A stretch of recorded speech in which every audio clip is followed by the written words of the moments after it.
bulbs, but sinks, toilets, and showers.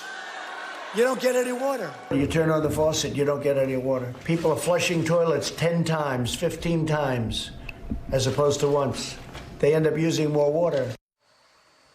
As David Frum tweeted, as so often happened in the Trump years, blatantly criminal intent has joined to comically inept execution. Joining me now, former Assistant U.S. Attorney Maya Wiley and former RNC Chair Michael Steele.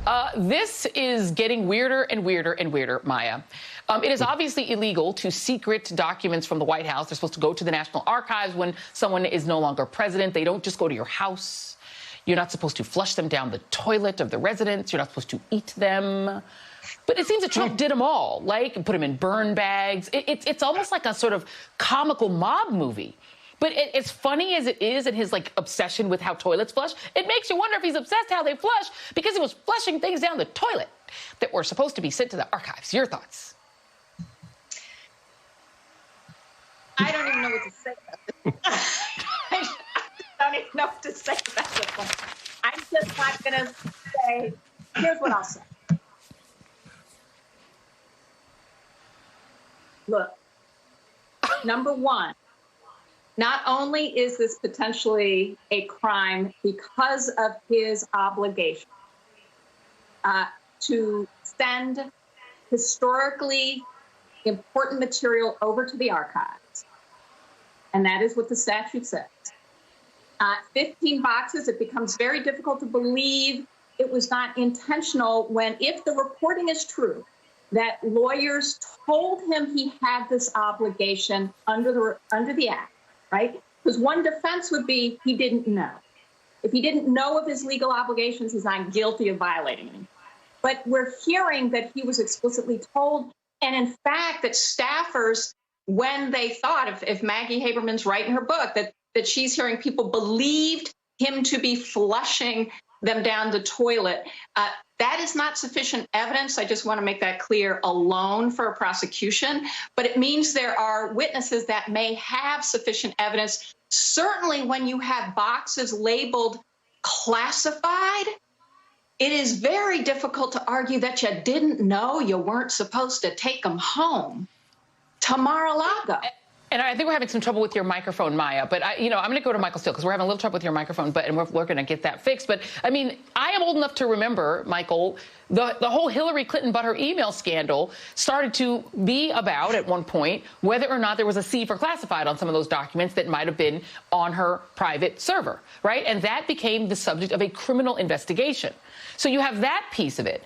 And then you have the actually really alarming idea that Donald Trump may have been talking to people from the White House using a cell phone, which I remember these stories that ran years ago. Back in 2018, there were all these stories about how insecure that is from a national security point of view. I mean, whatever you think of Donald Trump, at that point he was president of the United States.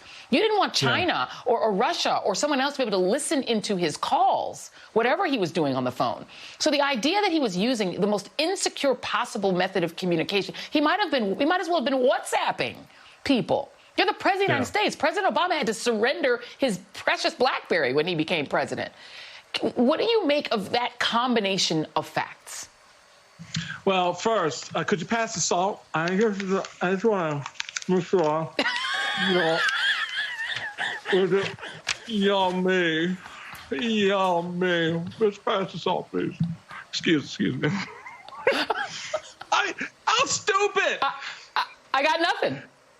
Yeah, nothing. I got nothing. So first, and I can't hear Michael Steele, but at this point, it's pantomime, and I don't even need sound. Because the demonstration that I just saw, it doesn't actually need words. I mean, those are your thoughts. Your thoughts make perfect sense. We're going to now fix your audio and go back to Maya Wiley. I mean, maybe paper is delicious. It was good. We are not following Michael out of that room, though, are we? Because I'm not going with Michael wherever he's going next. I don't know. Can you hear me, Joy? I'm just going to let you both talk because I can't hear either one of you. So go ahead, Michael. Okay. Your thoughts. All right. So to be serious for a moment, and I hope folks out there can hear this. The fact of the matter is simply we have known and seen this pattern of behavior going back for quite some time.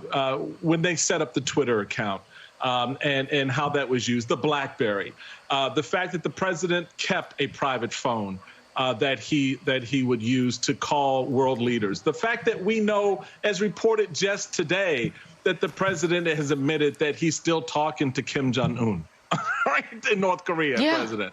So you know, the idea of security is not something Trump has ever taken seriously and regarded with the same level of concern that you and I and certainly our government would have. So it's not surprising. The other part of this, I think, that's even more telling, and you touched on this a little bit earlier, is that this information is now out there in the ether. And while we may not, to Maya's point, be able to get Trump directly because of what he may or may not have been told, what he may or may not have known, there are people in his orbit who do and who were in the room, and he did advise the president at one point or another as to what was appropriate protocol and what was not. Now, as for Hillary Clinton and her emails, I don't want to hear another word, not a damn word from anybody talking about Hillary Clinton and national security and her server. Ever. Because after this, some of them, you know, who is sitting up there eating documents, please. I mean, it does feel, Maya, and just to come back to you, because I wasn't able to hear when you said it before, I mean, it does feel like the way that you would deal with like a drugs prosecution, or somebody like flushing drugs down the toilet when like the cops roll in, or a mafia sort of situation where they're like eating documents to make sure that they never show up, you know, in prosecutors' hands. It's so blatant that I find it hard to believe that Trump would be able to argue he didn't know. Right? I mean, it's hard to grow up and be a full adult in your 70s and not understand like the basics of protocol. I can't imagine that he was never told that everything you write down, every tweet, all of it are public communications from the president of the United States. You're not just some guy. You're the president. Like, he had to have been told that. Is it a defense to say that a 72-year-old man didn't know that he wasn't allowed to consume classified documents or flush them down the toilet?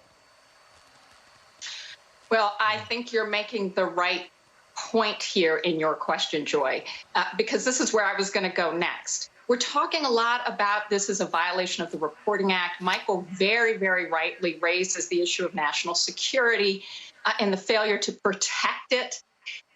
But this is also potentially obstruction of justice. You know, shredding documents, destroying them, secreting them, like walking off with them and hiding them at home. Those are facts that can prove potentially obstruction of justice. You know, Donald Trump and obstruction of Congress. Donald Trump is going through 2 different impeachment processes, you know, over the course of his first and only term in office.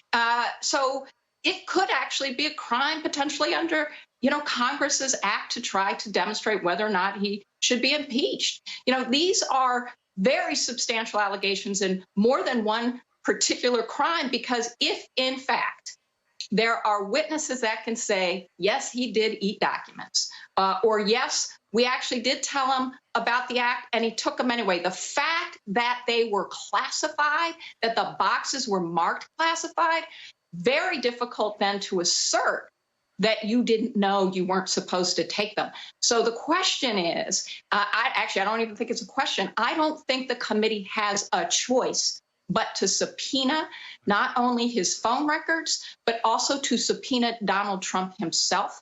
I think they have to do the same thing with the former vice president, Pence, because, again, some of those communications may have involved him. He has already come forward and said that, you know, what the president said was not true, that he didn't have the power to do what the president was asking him. You know, what else do we need to make sure we know in terms of who he was communicating with and how he communicated? It's just time.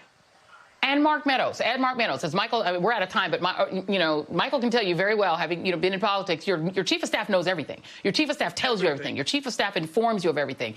If he was using private phones and flushing stuff, Mark Meadows also needs to answer some questions, because what was he telling him? Anything at all? Maya Wiley, Michael Steele, and I hope that paper was quite delicious. Thank you very much, Michael. There's some salt, but it was good. Now, you know in real life you would use seasoned